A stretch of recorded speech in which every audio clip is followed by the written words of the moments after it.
అప్పుడే యేసుక్రీస్తు మొదలుపెట్టాను. నామం పేరిట మీకు అందరికీ శుభాభివందనాలు తెలియపరుస్తున్నాను. ఇలాంటి సమయం ఒకటి వస్తుందని నా జీవితంలో ఎప్పుడూ ఊహించలేదు. మేరీ జోస్న మరణించడం మనందరికీ చాలా దుఃఖకరం. నేను మీటింగ్ ముగించుకుని ఒక కారులో వెళ్తా ఉన్నప్పుడు ఈ మెసేజ్ నాకు వచ్చినప్పుడు మొదట నమ్మలేదు. కట్టే చెప్తున్నారా జోస్న ఆయన అని అన్నప్పుడు ఫోటో పంపించినప్పుడు నేను కన్ఫర్మ్ చేయడం జరిగింది. నా హృదయం చాలా బాధాకరంగా మారిపోయింది. ఒక క్షణం ఆ యొక్క దృశ్యాన్ని నేను చూసినప్పుడు ఒక రకంగా చెప్పాలంటే హార్ట్ బీట్ పెరిగింది. ఎందుకంటే ప్రియ కుమార్తె మాతో ఉన్నటువంటి ఆ సమయాలు కానివ్వండి, రీసెంట్గా గ్రౌండ్ బ్రేకింగ్ సెరమనీ అవుతున్నప్పుడు తను ఎంతగానో వంట కార్యక్రమంలో కావచ్చు చాలా పరిచయం చేసింది. తను ప్రిపేర్ చేసినటువంటి కాశ్మీరీ కర్డ్ రైస్ అందరినీ ఎంతగానో ఆనందపరిచింది. చెప్పమ్మ నాకు అది ఎలా చేస్తామంటే మీకు మాత్రమే చెప్తానన్నా అని అన్నది. ఇంకా ఆ మాటలన్నీ గుర్తు చేస్తున్నప్పుడు చాలా బాధ అనిపించింది. కానీ ప్రభుత్వంలో ప్రార్థన చేస్తున్నప్పుడు యెహోవా భక్తుల మరణమైన దృష్టికి విలువైంది. జోస్న తన రక్షణ పొందింది, బాప్తిజంలో సాక్ష్యం ఇచ్చింది, దేవుని సేవకుల ద్వారా మంచి సాక్ష్యాన్ని ఆ బిడ్డ పొందుకుంది.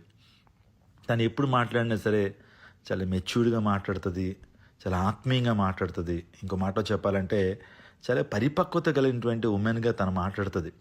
నిజంగా తన కోల్పోవటం మనందరికీ తీరని లోటు. ఎస్పెషల్లీ క్రైస్ట్ టెంపుల్లో చాలా చక్కటి పరిచర్య ఆమె చేస్తూ వచ్చింది. దేవాదేవుడు అన్ని విషయాల్లో తను ప్రమోట్ చేశాడు. తన ఉద్యోగంలో కావచ్చు, తన చదువులో కావచ్చు, వివాహంలో కావచ్చు, ఒక తల్లిగా ప్రమోట్ చేశాడు. ఇప్పుడు నిత్య విశ్రాంతిలో కూడా దేవుడు ప్రమోషన్ ఇచ్చాడు. దేవుని లేఖనం చెప్తుంది యెహోవా భక్తుల మరణం దృష్టికి విలువైనది. ఈ రోజున జోస్న యొక్క మరణం చాలా విలువ కలిగింది దేవునికి. ఎందుకంటే పరలోక రాజ్యంలో ఒక నూతన వ్యక్తి ఆ మహిమలో ప్రవేశించడం దేవునికి ఇష్టం. దేవదూతలందరూ కూడా సంతోషించేటువంటి తరుణం. కాబట్టి దేవుని లేఖనం చాలా విషయాలు చెప్తా ఉంది. నువ్వు మన్ను కాబట్టి తిరిగి మన్ను అయిపోతావు అన్నాడు. Death is quite natural.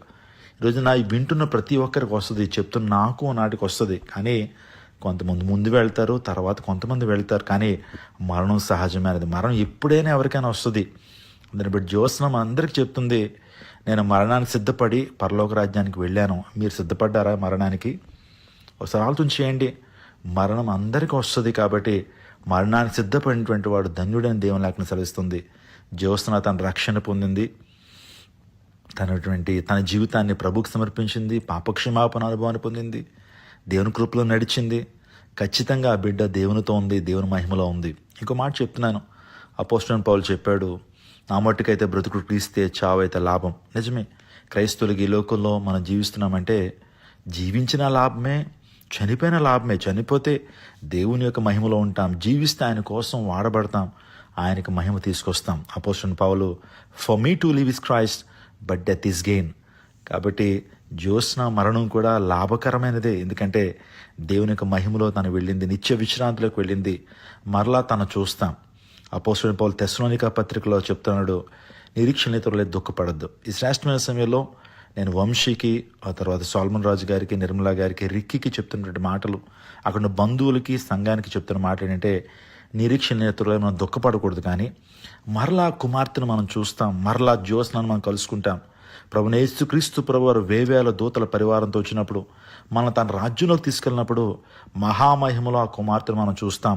కాబట్టి అంత గొప్ప నిరీక్షణ, శుభప్రదమైన నిరీక్షణ ప్రభు ఇచ్చారు. కాబట్టి ఏ ఒక్కరూ దుఃఖించొద్దు, మరలా మనం కలుసుకుంటాం. యేసుక్రీస్తు ప్రభువారు నిజంగా అంత గొప్ప భాగ్యాన్ని మనకి ఇచ్చాడు. ఈరోజు పునరుత్థానం నమ్ముదాం.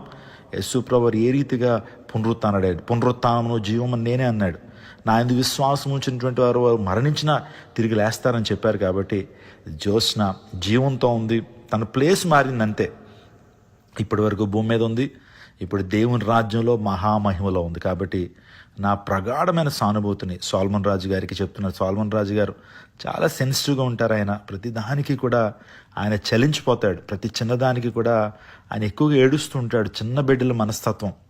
మరి ఆ కుమార్తెను అతిగా ప్రేమించేటువంటి తండ్రి ఇలా జరిగినప్పుడు నేను ఆయన గురించి ఆలోచన చేశాను, ఆయన పరిస్థితి ఎలా ఉంటుందని. కానీ ప్రార్థన చేస్తూ వచ్చాను, ప్రభువా నీవే ఆదరణ ఇవ్వండి అయ్యా అని ప్రార్థన చేశాను. నిర్మలా గారు మరి ఎంతగానో ప్రేమించి, ఈ కుటుంబం చాలా ఎమోషనల్ ఫ్యామిలీ. చాలా అనుబంధాలకి, ఆప్యాయతలకి ఎక్కువ విలువనిచ్చేటువంటి కుటుంబం. ఈ కుటుంబంలో దేవుడు తను తీసుకోవడం చాలా బాధాకరమే, కానీ తన మహామహిమలో ఉంది అనేటువంటి విశ్వాసం మనందరిలో ఉంది.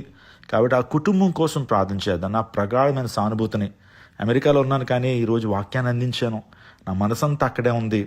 కాబట్టి నా ప్రగాఢమైన సానుభూతిని నేను తెలియజేస్తున్నాను. నేను లేనందుకు చాలా చింతిస్తున్నాను, కాబట్టి ప్రత్యేకంగా ప్రార్థన చేస్తున్నాను. ధైర్యంగా ఉండండి. సోల్మన్ రాజు గారు, నిర్మల గారు, రిక్కీ, తర్వాత వంశీ, ధైర్యంగా ఉండండి. మా ప్రార్థనలు ఎప్పుడు మీకు తోడుగా ఉంటాయి. సంఘం మీకు తోడుగా ఉంటుంది. మా యొక్క ప్రార్థనలు మీకు తోడుగా ఉంటాయి.